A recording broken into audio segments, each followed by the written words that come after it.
Hello students, in our last class we studied about asexual reproduction. Today our topic is sexual reproduction. Sexual reproduction is a mode of reproduction which involves participation of two sexes, male and female, to produce a new organism. The sex cells are produced in this process are called gametes. These gametes are of two types, male gamete and female gamete. Male produces male gametes and female produces female gametes. Both the gametes, whether it is male gamete or female gamete, are haploid in nature. Students, what is the meaning of haploid? Haploid means single set of chromosomes. The gametes contain single set of chromosomes. Usually in our body, all the cells are having two sets of chromosomes. That is, all the cells are diploid. But when gametes are produced, meiosis takes place. The type of cell division in which haploid cells are produced. So, gametes are haploid in nature because they contain single set of chromosomes. When a male gamete fuses with a female gamete by the process of fertilization, a new cell, that is zygote, is produced.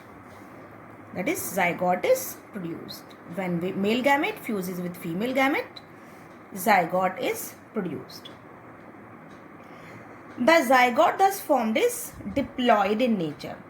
Diploid means two sets of chromosomes. By undergoing several mitotic divisions, the zygote first converts into embryo and then develops into a new organism.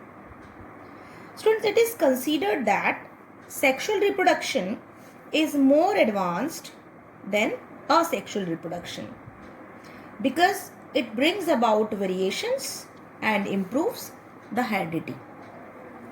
Now, our question is why the sexual mode of reproduction is required? Sexual reproduction involves the fusion of male and female gamete to produce a new individual. Gamete contain a copy of heredity information of an organism.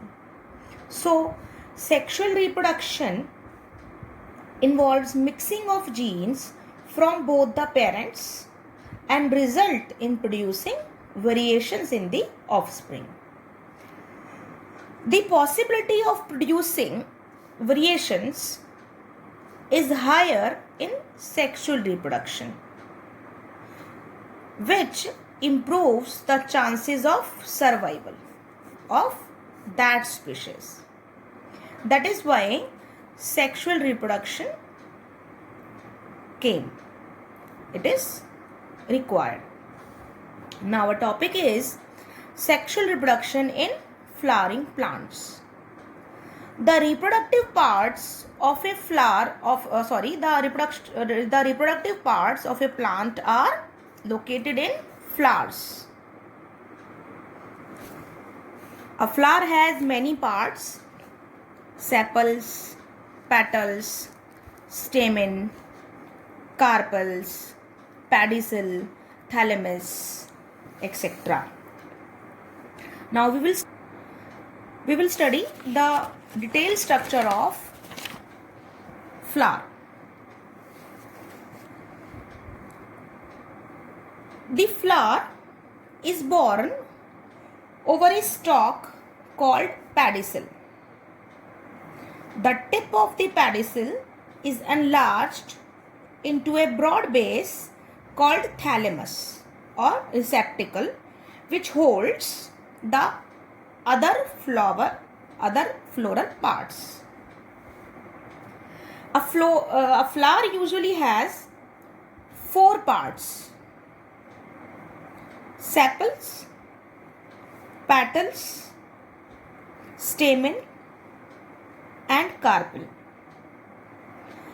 Stamen and carpel are the reproductive parts of a flower which contain gametes.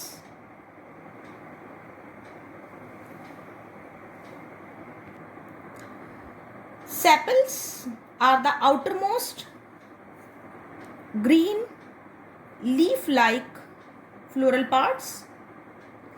These sepals protect the flower during its initial stages of growth. Petals lie above the sepals. They are usually bright in color. These petals attract insects for pollination and protect the reproductive parts, that is stamen and carpel, inside the flower. Stamen are the male reproductive parts of the flower. Each stamen consists of filament and an anther. The filament is stalk of a stamen. It attaches the anther to the receptacle of the flower. Anthers are present at the tip of the stamen. Anther lobes are joined together. These lobes contain pollen grains. These pollen grains are small structure that produce male gametes. Then is carpel. It is the female reproductive part of a flower.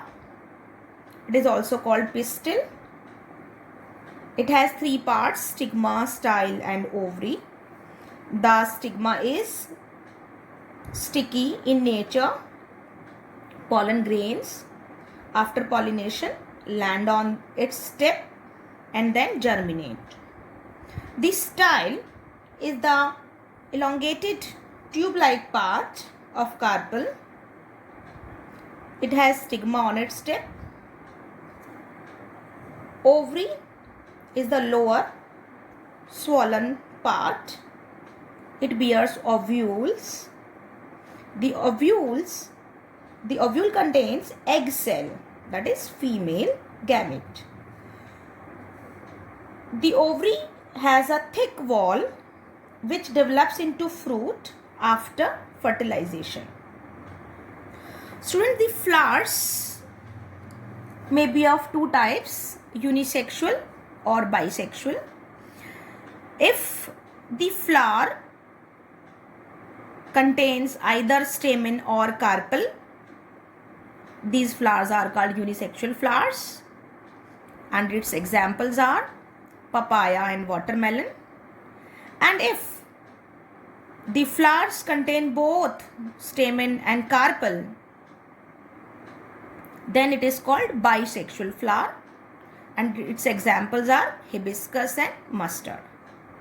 In our next class, we will study about pollination and fertilization in flower.